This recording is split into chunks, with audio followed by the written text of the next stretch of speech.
masing-masing berdoa dipersilakan. Berdoa selesai.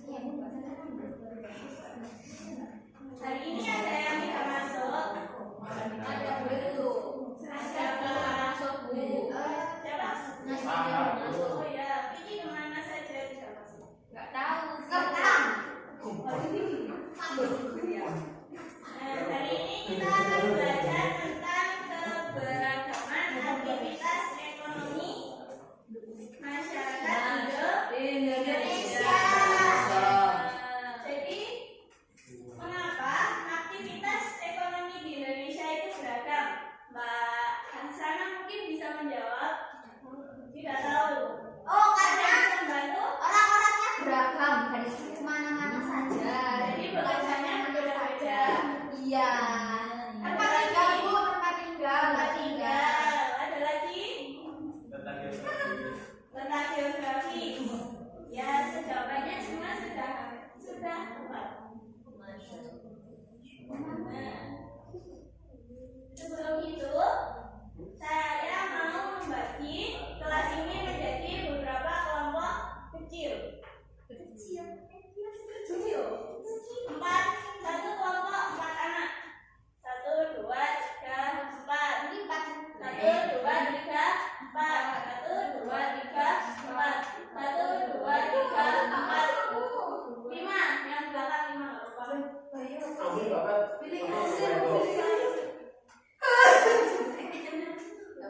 Silakan sudah bergabung ya dengan kelompoknya. Sudah Bu. Sudah. Kita akan melihat cuplikan.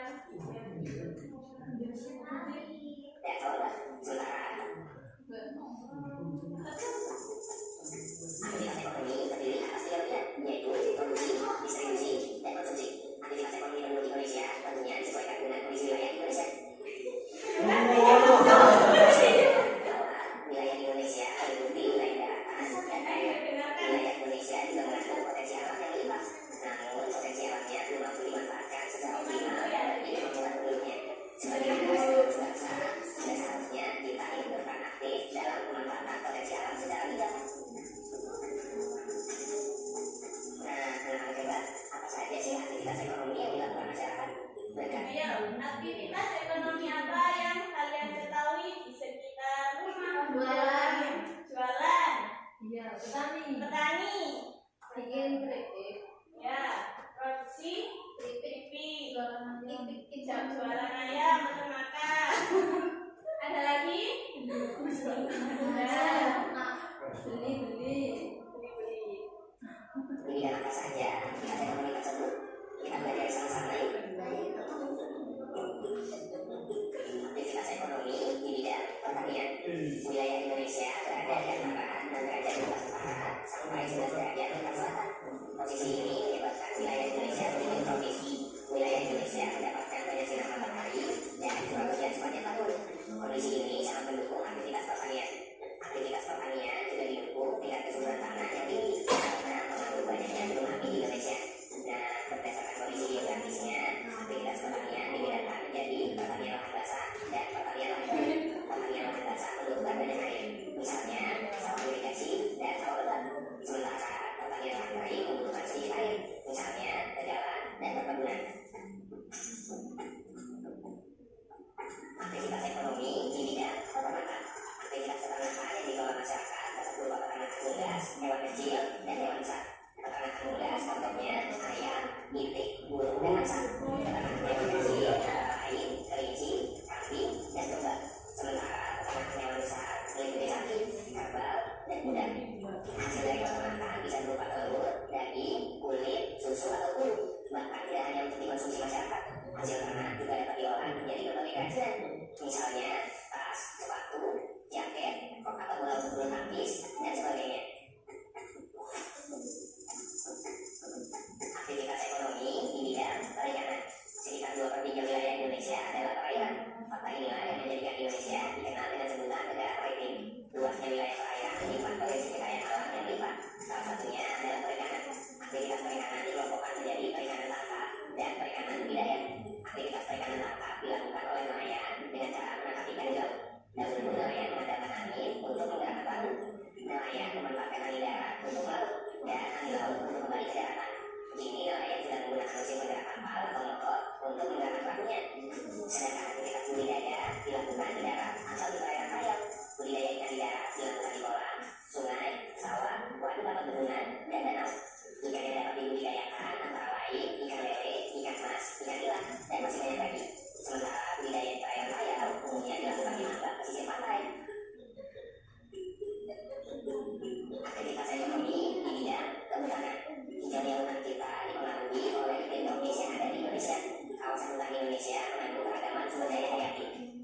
hutan terdiri atas hasil hutan kayu dan hasil hutan non kayu seperti pinang, karet, damal, dan sagu.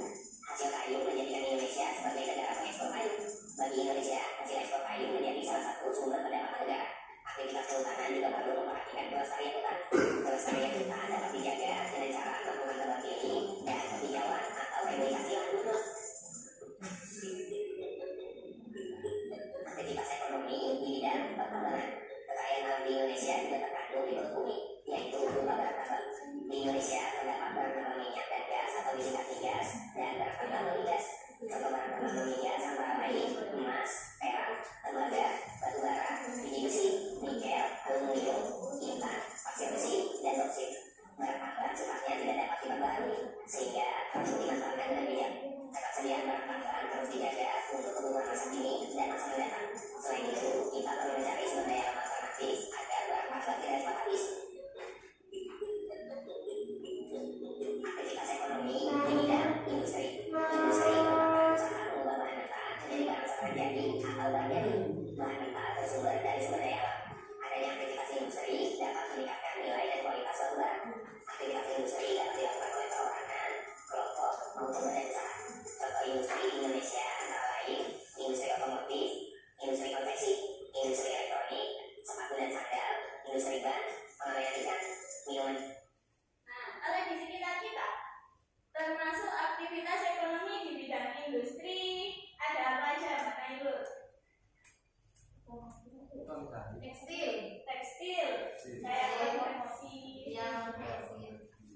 Kalau di sekitar rumah saya itu ada pabrik tas Bu. Oh ya, itu berarti termasuk Tekstil. tekstil. Selanjutnya kita lanjutkan. Dan makanan, pupuk, dan masih banyak lagi. Aktivitas ekonomi di bidang perdagangan. Aktivitas ini dilakukan masyarakat untuk menyalurkan barang atau jasa dari produsen ke konsumen. Barang dagangan dapat berupa hasil pertanian, peternakan, perikanan, hasil hutan, dan barang industri. Pada perkembangannya, aktivitas perdagangan juga melibatkan masyarakat luar negeri. Kegiatan perdagangan antar negara inilah yang dikenal dengan istilah ekspor dan impor. Aktivitas ekonomi di bidang jasa. Aktivitas jasa merupakan kegiatan layanan kepada masyarakat dalam rangka memenuhi kebutuhan hidupnya. Aktivitas jasa antara lain misalnya jasa perbankan dan keuangan, jasa kesehatan, jasa pendidikan, jasa konsultasi hukum, jasa pariwisata, dan jasa lainnya. Berkembangnya aktivitas jasa ini memunculkan beragam jenis pekerjaan di bidang jasa. Contoh pekerjaan di bidang jasa misalnya supir, polisi, guru, dan sebagainya. Sudah cukup. Itu tadi adalah macam-macam aktivitas ekonomi yang ada di Indonesia dengan berbagai bidang, mulai dari pertanian, peternakan, perikanan, kehutanan, industri, perdagangan, jasa. Jadi aktivitas ekonomi di Indonesia itu beragam dan dipengaruhi oleh letak geografis. Nah, hari ini ada sedikit tugas ke kelompok. Ya, ini untuk kelompoknya Mbak Sito, empat. Kelompoknya Mbak Fatul, ini kelompoknya Mbak Zia, dan ini untuk kelompoknya Mas Yuda. Silakan dikerjakan. 10 menit cukup ya. Cukup. Nanti dipresentasikan perwakilan satu orang.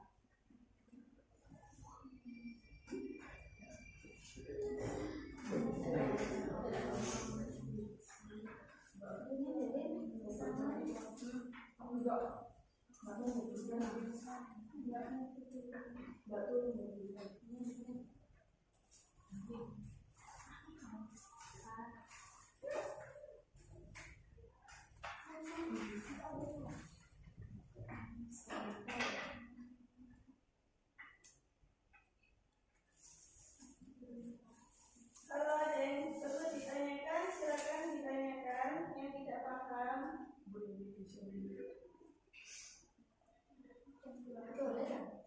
ya. Itu kan di sini, Bu.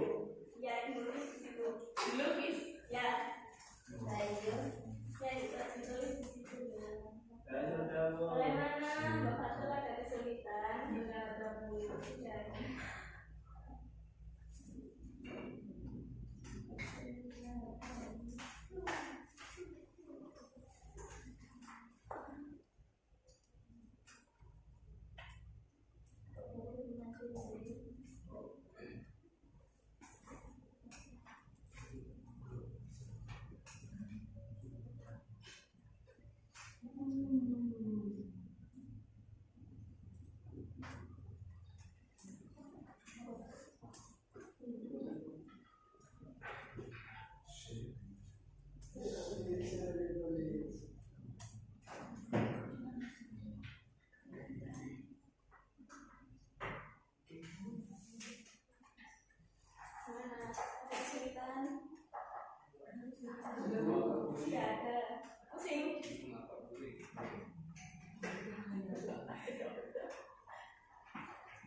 kertasnya. Dikasihkan di depan. Oh, Kertasnya nggak bisa di depan. Di depan buat mungkin bagus. iya kamu. Oh, salah kita pada maju. Boleh. Silakan dari kelompok 4. Ustaz, bisa kelompok 4 ya. Ya. Silakan. Dengarkan ya, teman-teman semua.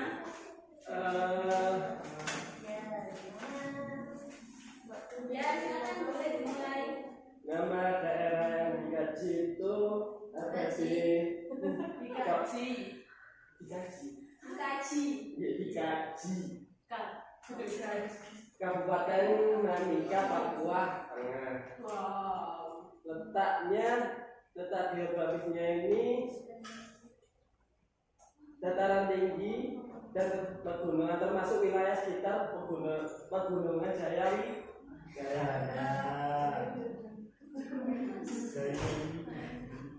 Aktivitas utamanya di daerah ini pertambangan emas dan tembaga,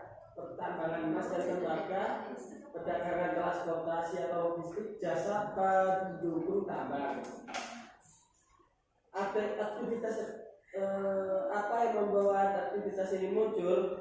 Adanya cadangan mineral yang sangat besar, termasuk emas dan tembaga di wilayah ini serta diinvestasikan dari perusahaan tambang seperti PT Freeport Indonesia.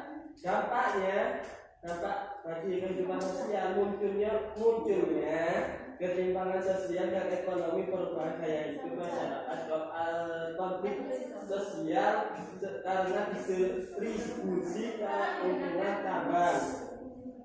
Dampaknya terhadap lingkungan, kerusakan hutan dan lahan, pencemaran sungai dan tanah akibat limbah tambang. Ya, baik. Itu tadi presentasi dari daerah Manika. Sana itu berarti berpotensi pada tidak berkembang. Ayo silakan dilanjutkan dari kelompok 2. Izin dulu.